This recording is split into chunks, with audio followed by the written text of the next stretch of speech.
بالله من الشيطان الرجيم. بسم الله الرحمن الرحيم. والنجم إذا هوى ما ضل صاحبكم وما غوى وما ينطق عن الهوى صدق الله العظيم. عزیز طالبات، بطور خاص میں آپ سے متوجہ ہوں.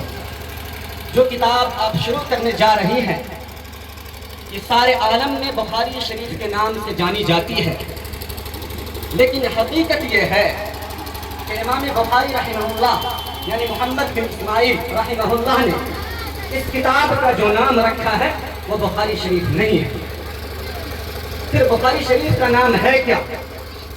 اسے ہر پڑھنے والے اور پڑھانے والے کو یاد ہونا چاہیے، کیونکہ یہ نام ہے. نام سے ہی آپ کی کتاب کے اندر جو مضامین ہیں اسے آپ سمجھ سکیں گے.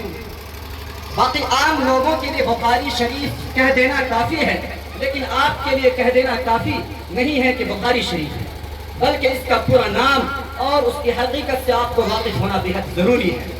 تو آپ اس کا نام یاد کیجئے. امام بخاری رحمہ اللہ نے اس کتاب کا نام رکھا ہے الجامع المسند الصحیح المختصر من امور رسول اللہ صلی اللہ علیہ وسلم.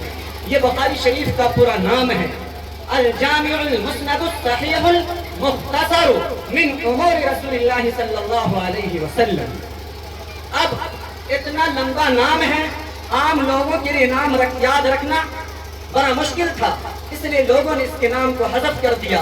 جس طرح سے طحاوی شریف کا نام بھی طحاوی شریف نہیں ہے بلکہ شرح معانی الآثار المختلفة المرضیة عن رسول اللہ صلی اللہ علیہ وسلم فی الاحکام ہے. اسی طرح بخاری شریف کے نام کو بھی اختصار کر دیا گیا ہے. آپ اس کا نام یاد رکھیے اور ہر لفظ سے خوب اچھی طرح واقف ہو جائیے، ہر ایک کی حقیقت کو سمجھیے.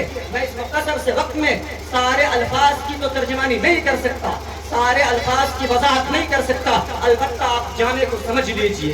امام بخاری رحمہ اللہ نے اس کتاب کا نام جو رکھا ہے اس میں پہلا لفظ انہوں نے اختیار کیا ہے الجامع. جامع کسے کہتے ہیں؟ جامع اس کتاب کو کہتے ہیں جس کے اندر 8 قسم کے مضامین ہوں. محدثین نے تمام احادیث کو 8 قسموں پر منقسم کر دیا ہے، جیسا کہ شاہ ولی اللہ الفوز الکبیر کے مصنف نے قرآن کریم کے مضامین کو 5 قسموں میں تقسیم کر دیا ہے. اسی طرح محدثین نے احادیث کی قسموں کو 8 جگہ تقسیم کر دیا ہے. جس کتاب کے اندر یہ 8 قسمیں ہو وہ کتاب جامع ہے، اور جس کے اندر اگر ایک بھی مضمون نہ ہو وہ جامع نہیں ہے. صحاح ستہ کے اندر 2 کتابیں تو متفق علیہ جامع ہیں، صحیح بخاری اور صحیح مسلم، یہ دونوں کتابیں جامع ہیں. نہیں، صحیح بخاری اور ترمذی یہ دونوں کتابیں جامع ہیں، اور مسلم شریف کے بارے میں اختلاف ہے کیونکہ اس کے اندر کتاب التفسیر برائے نام ہے. اگر 8 قسم کے مضامین جس کتاب کے اندر ہوں گے وہ کتاب جامع ہوں گی. اب سوال ہوتا ہے تو 8 قسم کے مضامین کیا ہیں؟ سیر، آداب و تفسیر و عقائد، فتن، اشراط و احکام و مناقب، یہ 8 قسم کے مضامین ہیں. جس کتاب کے اندر یہ 8 قسم کے مضمون ہوں گے وہ کتاب جامع ہوں گے. سیرت کی جمع ہے جس کو امام بخاری نے کتاب المغازی سے تعبیر کیا ہے، یعنی اسلام کا جنگی نظام. اس پر جو حدیثیں ہوں گی وہ جامع ہوں گی. اور صرف آداب، یہ آداب ادب کی جمع ہے.